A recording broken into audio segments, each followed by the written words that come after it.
Right, welcome to today's webinar, Mindfulness 101. And today's webinar is going to be on the foundation of mindfulness and will be the first of a monthly series on mindfulness-based skills. Throughout the next half hour, you're going to learn what mindfulness is and is not. You are going to learn about the benefits of mindfulness, and I will begin to fill your toolbox with strategies to center yourself in under a minute, right? In the profession that you're in, it's fast paced and a lot of demand. And so you may not have 10 minutes to reset, but you can do it in just a few seconds if you make that time for it. And so beginning today, I want us to invite us all to start with a mindful arrival. So I invite you just to settle into your seat, get comfortable, but with a posture that is upright. And if you can, place your feet on the floor.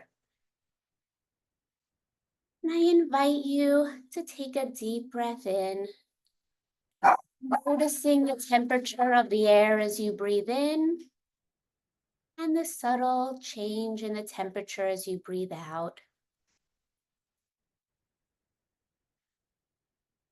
Noticing where you feel your breath most predominantly in your body or most pleasantly, maybe in your nostrils, your chest, the back of your throat.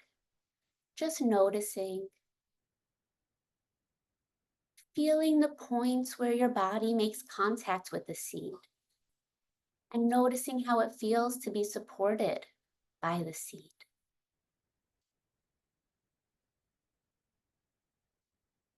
Taking a moment to check in with what's going on underneath our skin, noticing any tension or unpleasant sensations, be moving your body around however it needs, taking a deep breath into unpleasant sensations and releasing with a deep sigh.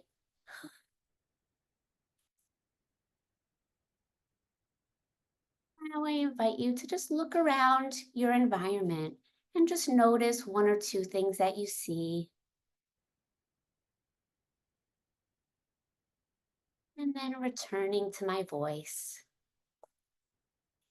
While our bodies were here, our minds may have been somewhere else. And so now that our minds and our bodies have arrived, we may begin. So mindfulness, it involves three core aspects, right? Attention, intention, and attitude. So paying attention on purpose, being grounded with what's happening in the present moment, approaching situations and inner experiences with curiosity and openness, and being non-judgmental. So not labeling, judging, or criticizing. So mindfulness is noticing your thoughts, feelings, physical sensations, and other inner experiences in the here and now. It's a way of paying attention more wisely with the full resources of our senses, body, mind, and our heart. So not being mindful is being mindless. It's searching for your phone while you're on it, personal favorite of mine, or being mindiness, right? I like to call that junk drawer mode, right? You're thinking about one interaction from earlier in the week. Next thing you know, you're 10 years in the past thinking about a similar interaction, and you're not even sure how your mind got there. It's just full of all different items. Right? Not being mindful is also being distracted or inattentive. Listening to a song and getting to the end of it and realizing that you've heard none of it, or staring at a computer screen and forgot what you're doing.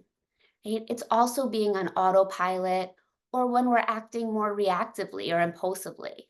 All of these are examples of not being present, aware, or in the moment. Right? So being mindful is being more thoughtful, focused, aware and present, and responsive versus reactive. The essence of mindfulness is to bring awareness to everything we do in our life. Our minds are like time traveling machines. It's just what they do naturally. And it is normal and natural to zone out. However, we miss out on so much when we're frequently on autopilot, replaying the past, or worrying about the future. And so mindfulness is kind of like an umbrella. We can't stop the rain, right? Our thoughts, but an umbrella, present moment awareness, can help to keep us from getting soaked or saturated by the brainstorm, right? All of those swirling thoughts. And it also helps to prevent that brainstorm from getting bigger, right? And so our brains are wired for survival, eat or be eaten. This worked well for, animals in the wild and cave people. However, humans get ulcers and zebras don't. So there's something here that we can learn from animals. Humans' minds are like these don't get eaten machines. They're trying to protect us and keep us safe, but they go about it in an ineffective and oftentimes destructive manner, right? We overanalyze and ruminate. We get entangled in our mind's elaborate stories about what's going to happen or what has happened in the past. We get sucked into our mind's harsh and critical judgments about ourselves and others, right? This is normal. This is what our minds do on their own. However, zebras and other animals, they stay in the present. They don't ruminate. They don't think about the last time they were chased or spend hours worrying about when they may be attacked again, nor do they replay an awkward interaction that they had with the zebra next door from earlier in the week, right? And so we have a lot to learn here from animals about being able to stay in the present moment. And so research has found a whole smorgasbord of benefits that come from mindfulness. It makes us more aware of how we're doing physically, mentally, and emotionally so that we can also better meet our needs. It improves emotional regulation, stress management, and physical and mental health. Bringing awareness to the body turns up the volume on the body's messages and turns down the volume on the mental chatter, and that helps to reduce rumination. Mindfulness also frees us from knee jerk reactions, ruminations, and allows us to respond clearly and creatively to the present moment. So we get to choose how we want to respond to life situations, right? Rather than it being more reactive. It gives us the insight into how we're doing that can help us make more thoughtful decisions and to take values based actions. Mindfulness also enhances mental clarity, cognitive performance, attention, concentration, and listening skills. It increases self esteem, confidence, compassion, empathy, and flexibility. Practicing mindfulness also strengthens relationships, a sense of community, and connections with ourselves, with others, with nature, with the bigger world and universe around us. And so, if you've ever wondered why animals seem to be more content than us, it's because they are in the here and now. They have what we refer to in the mindfulness world as a beginner's mind, right? A mindset that is open, eager, and seeing the world with fresh eyes, free from preconceived notions, right? When dogs are out on walks, they are deeply connecting with nature. And they're so excited to see the same plants and trees that they see and sniff every day. Whereas humans, we become disillusioned with everything that's around us, right? And so we lose that awe of all of these experiences we could have in our everyday lives. And so there are many misconceptions when it comes to mindfulness. And these misconceptions are important because they typically become barriers to having a regular mindfulness practice. And so one of the misconceptions is that mindfulness is a religion. And so while mindfulness and meditation have been practiced as part of some religions, mindfulness itself is not a religion. It's actually rooted in scientific evidence. And mindfulness is not about emptying the mind, right? The goal of mindfulness is not to get rid of thoughts or feelings. Spoiler alert, that is impossible. And so we also don't need that to happen to get the benefits of mindfulness. The intention is to focus our attention on something that's in the present, whether it be our breath or an object in nature. And when a thought or feeling arises, we just keep bringing our attention back over and over again with kindness. Another misconception is that mindfulness is the same thing as relaxation. There's often this perception that when we are practicing mindfulness, we should feel relaxed. And sometimes we do, but it's also very common to experience frustration, boredom, restlessness, and the whole range of human emotions. This does not mean that it's not working or that you're doing it wrong. This is just a part of the process. The benefit is that by observing our experiences and allowing them to be there as they are, we can cultivate a sense of contentment and gain freedom from habitual thought patterns. And this can help to release us from loops of stress, depression, and anxiety.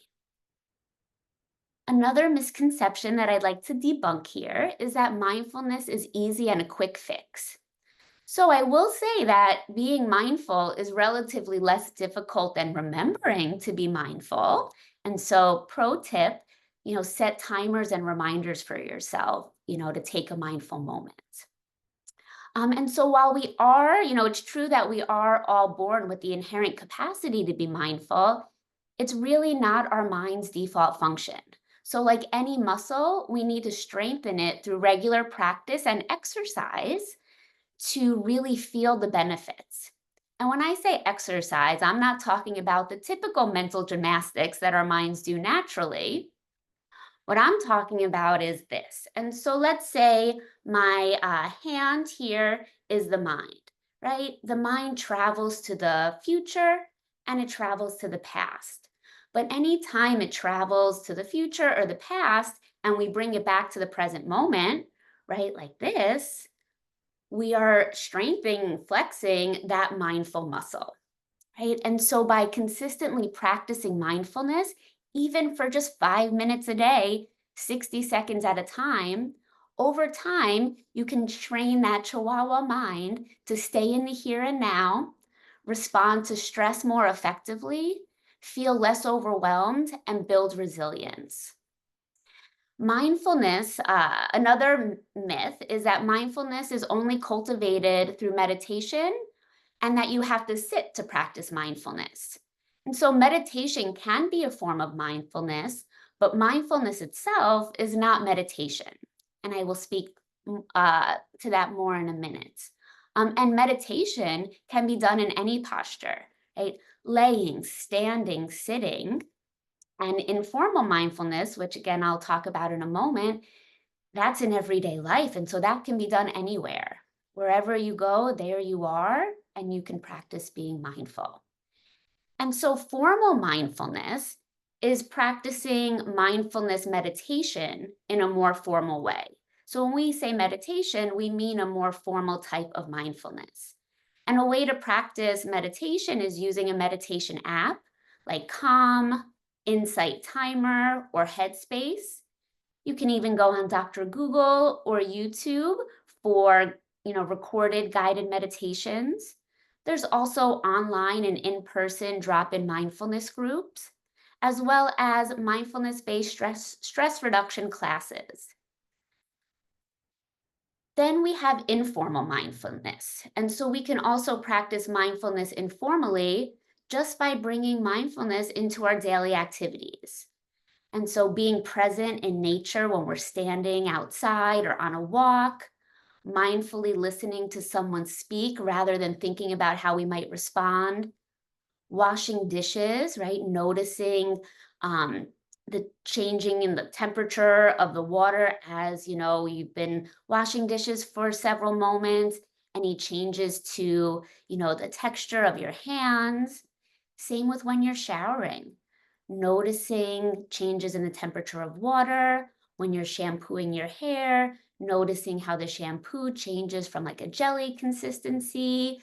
Or when you are washing your body, noticing the pace and the pressure that you're using. Is it fast and harsh or slow and gentle? Right? You can also practice mindfulness while brushing your teeth, during appointments, and while driving. Right? So when you're commuting home from work and maybe you've had a stressful day, noticing your hands on the steering wheel, maybe squeezing your hands intentionally and then releasing it. Right? Doing something in the moment with what's coming up for you. right? And so the essence of informal practice is being fully present with whatever we're doing. And so we can use mindfulness to recenter ourselves in 60 seconds or less. And so now I'm going to go through several strategies that can allow us to do this. And so the first thing that we can try doing is drinking ice cold water mindfully.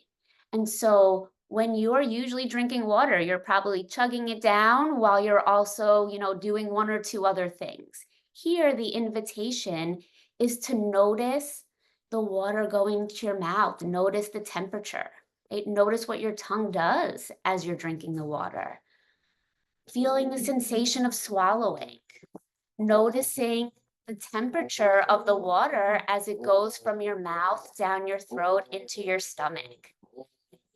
Slowly inhaling essential oils and savoring the smell, right? Citrus can be particularly helpful for improving mood, or eucalyptus or lavender can be helpful for relaxation. You can also splash your face with very cold water for, 15 to 30 seconds as a way to reset.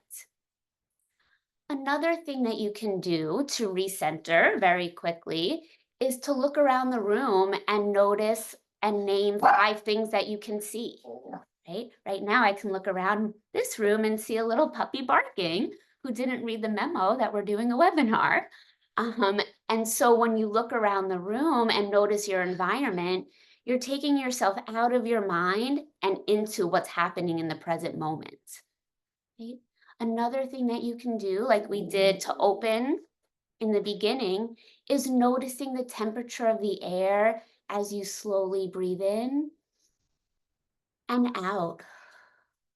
You'll notice that there's a subtle change in the temperature on the in breath and the out breath. Another strategy is taking a deep breath in, and when you take a deep breath in, tensing the muscles in your body.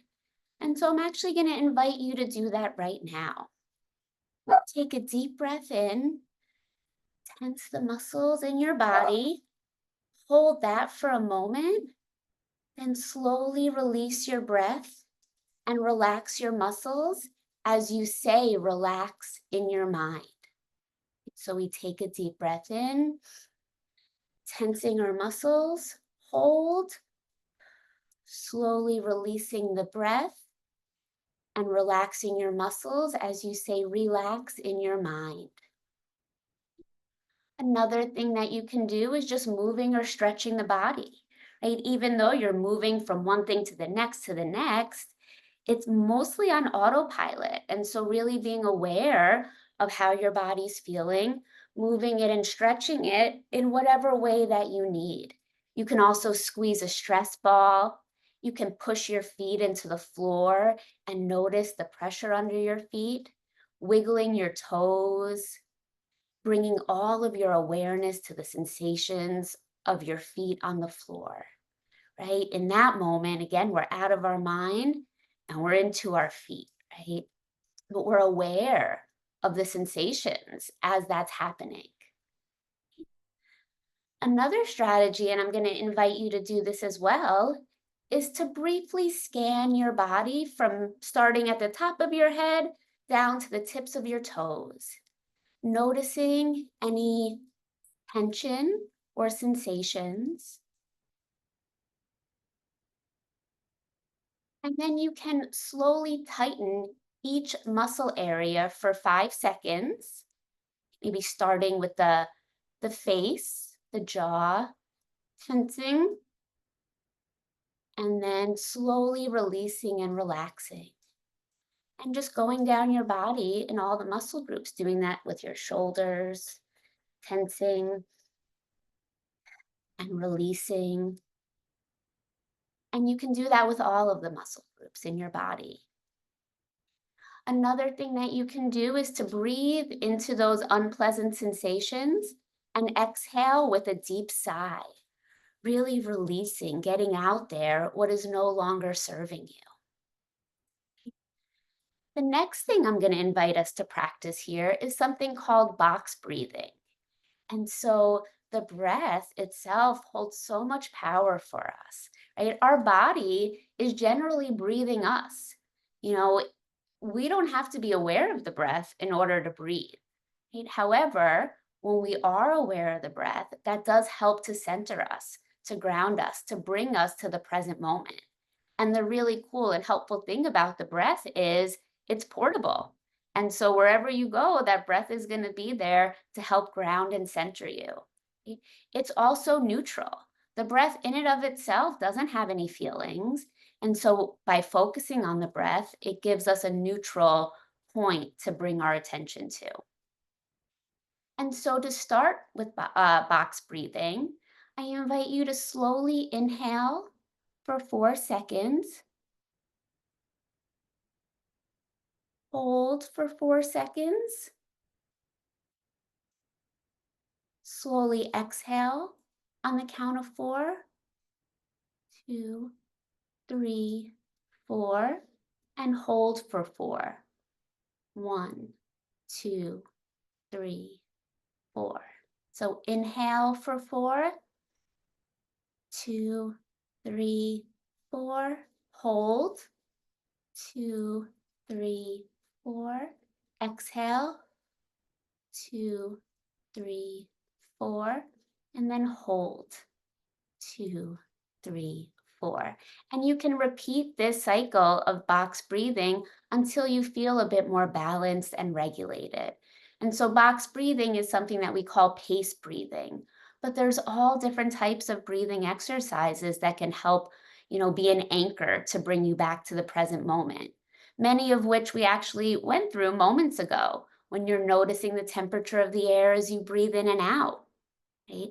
That's using your breath to anchor you back to the present moment. And so another thing that you can do in 60 seconds or less, or maybe if you have 2 to 5 minutes, this strategy would be even more pleasant and enjoyable, and more beneficial even, which is to mindfully eat a snack. Right? And you can do this with a snack. You could also do this with your meals. And so typically when we're eating, another time where, either distracted or on autopilot and not really being present with ourselves as we're eating the food, our mind is somewhere else. And so to mindfully eat a snack, notice the colors of the food, take in the aromas, take one slow, small bite at a time. Pay attention to what is happening in your mouth. Right? Notice the flavors, the textures, and the temperatures of the food and how that changes as you're chewing the food, as it's going down your throat into your stomach, right? You could also note when you need to swallow and then feel how the food moves down your throat. And so all of these suggestions or strategies that I shared, again, can be done in under 60 seconds for the most part. And the cool and helpful thing is that you don't need hours to practice mindfulness. All you need is 60 seconds, 2 minutes, 3 minutes. But at 60 seconds, taking a mindful moment several times a day, that does add up. And so our mind is going to tell us all of these reasons why we can't do it. We don't have the time. It's not helpful. It's not working. Right? And this is where we just be aware of these thoughts that our mind is telling us. And then think about, okay, what is important to me here? And taking action, right? Trying anyways, continuing anyways, even when it feels difficult, right? Knowing that that is part of the practice. This is what our mind naturally does. It is a time traveling machine. And we have anywhere, I think, between like 80 or 60 to 80,000 thoughts that go through our mind a day. And our default mode, right, is to time travel, to try to avoid, control, or escape these thoughts. But there's so much we can learn from our inner experiences if we just allow ourselves to listen, to be in the moment. Right? And so I invite you to start looking for opportunities to be more present, to be more aware, to be more curious about your inner experiences, about what's happening around you, right? Staying in the present moment and being very patient with yourself as you're practicing and developing this skill. Like any skill, it takes time, and any muscle, it takes time to develop and to strengthen. And so, offering yourself a whole ton of understanding, gentleness, kindness as you're going through this, right? And over time, the hope that is that it'll become, more part of a routine and can happen a bit more naturally, right? But this is something that is not a quick fix. It will take time. And so I hope today that you enjoyed learning a bit about mindfulness, what it is and what it's not, and how you can start, today taking mindful moments to be able to recenter yourself and start strengthening this mindful muscle. And in future webinars, you will learn, a whole ton of other mindfulness-based skills to help, further develop your mindfulness practice. And so I invite us to end today by taking a moment just to extend some appreciation to yourself for taking the time to come to learn about mindfulness, which is a step towards improving your well-being. And so I wish you many mindful moments today and every day, and look forward to having you join us next month. Take care, everybody.